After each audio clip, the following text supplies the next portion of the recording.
بسم الله الرحمن الرحيم. Assalamu alaikum wa rahmatullahi wa barakatuh. How are you, my students? I hope that you're happy and healthy and ready for today's lesson, which is the final lesson in this unit and this curriculum, Unit 4, self-reflection. From the name itself, if you remember, when we took it in Unit 3 and 2 and 1, self-reflection, to evaluate yourself.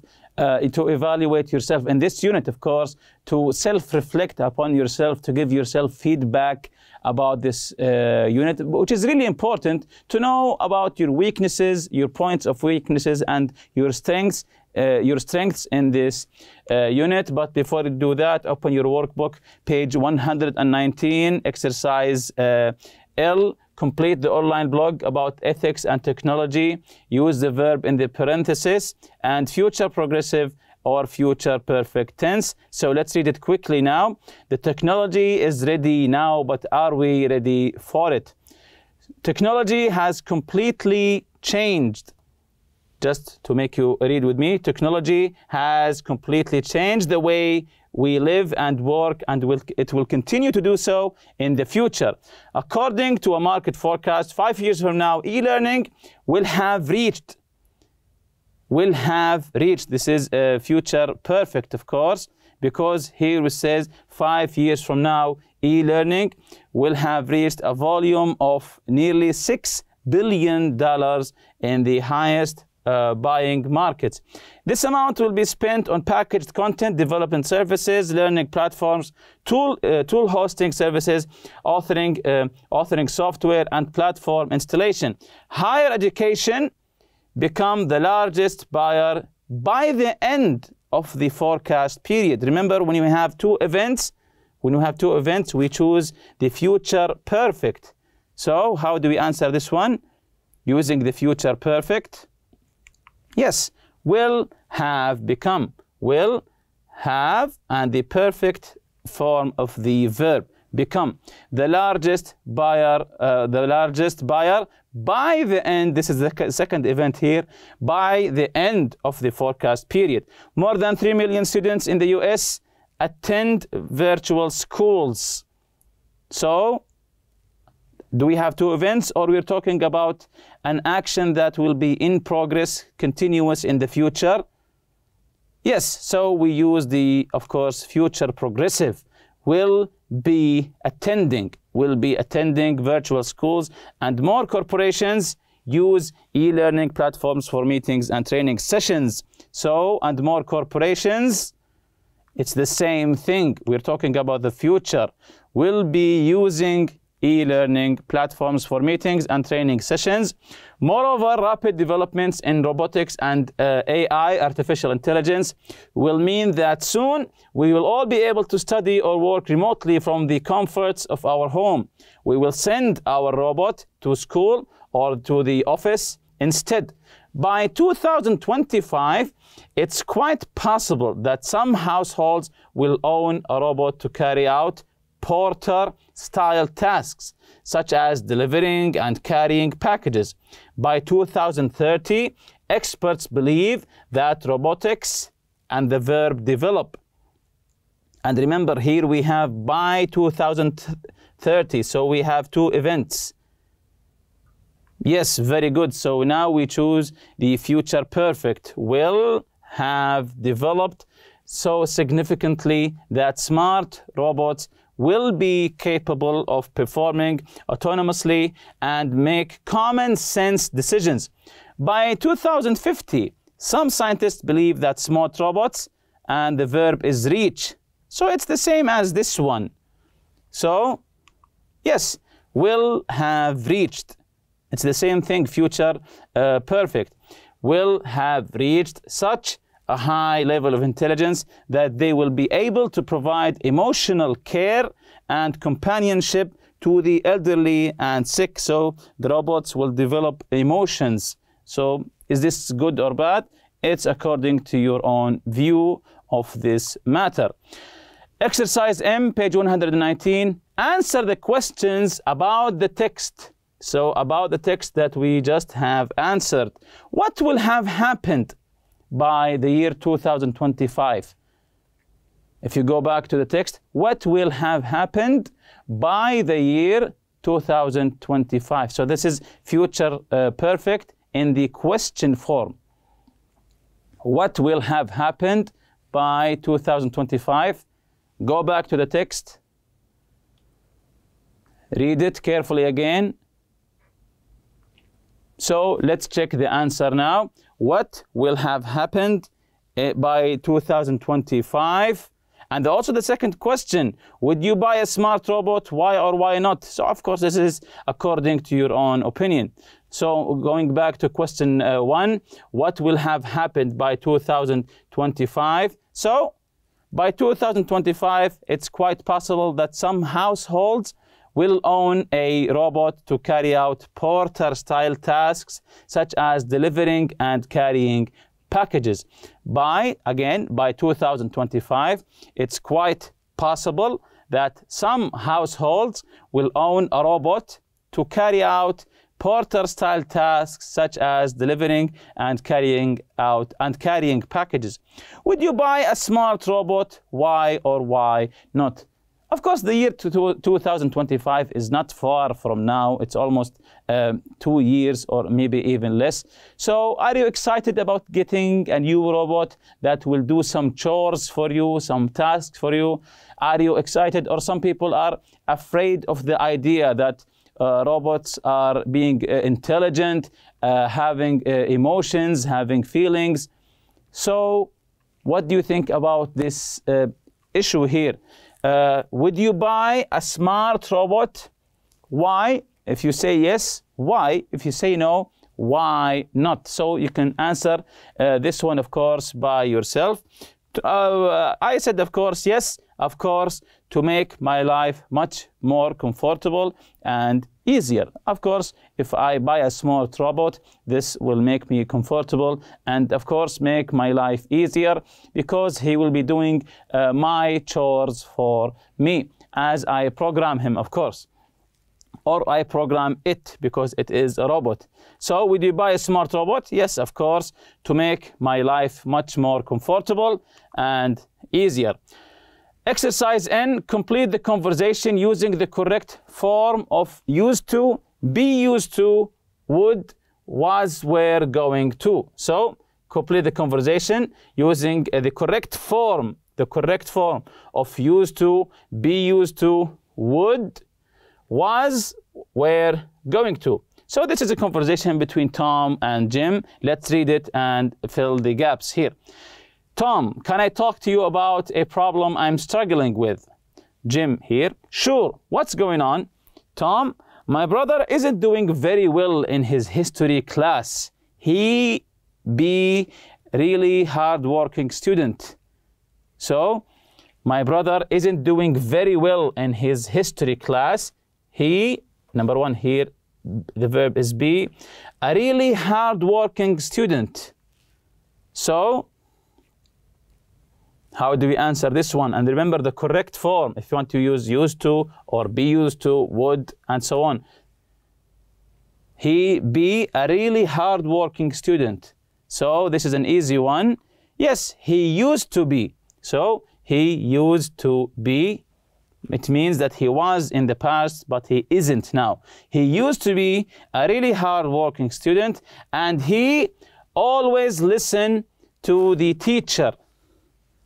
So, number 2, we have always and listen to the teacher. So, let's see the correct answer. And he would always listen to the teacher. He would. We say would when we are 100% sure. He would always listen to the teacher, but lately he has become distracted. Anyway, he has asked me to write his history report for him. I not go, but I now think that maybe I should. So, again, anyway, he asked me to write his history report for him.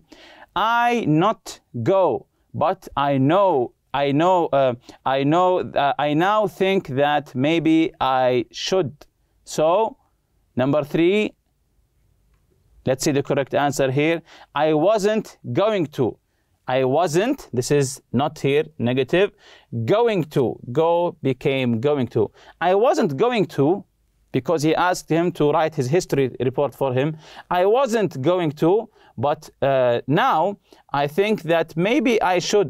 He's my brother after all, so he thinks that he is helping him. Jim, I don't know. It seems kind of dishonest to me. If your brother be such a good student, why can't he write his own report? So it seems kind of dishonest to me. If your brother used to be, yes, used to be such a good student, used to be, to talk about a past situation here, past situation. If your brother used to be such a good student, why can't he write his own report? Well, he really wants to join the school football team, and he hasn't been concentrating on his studies. I've written a few papers for him over the last few months. Jim here, oh no, Tom, that's terrible. You should stop writing those papers. Tom here, I know, but I want my brother to do well in school. Mom and Dad, use him getting great grades, and they will be disappointed if he fails. So, Mom and Dad, use him getting great grades. Use. So I think this is an easy one. Yes, are used to him getting great grades, and they will be so disappointed if he fails. If I help him, he will get a better grade in history. Also, he promised that he will do all my chores for the next month if I write the paper for him. So this is the conversation between Tom and Jim. Exercise O here, write a similar conversation between you and your best friend about a situation, the situation below. Write your conversation in your notebook. So we will read the situation, and you will write a conversation similar to the last one between you and your friend. Use used to, be used to, would, and was going to.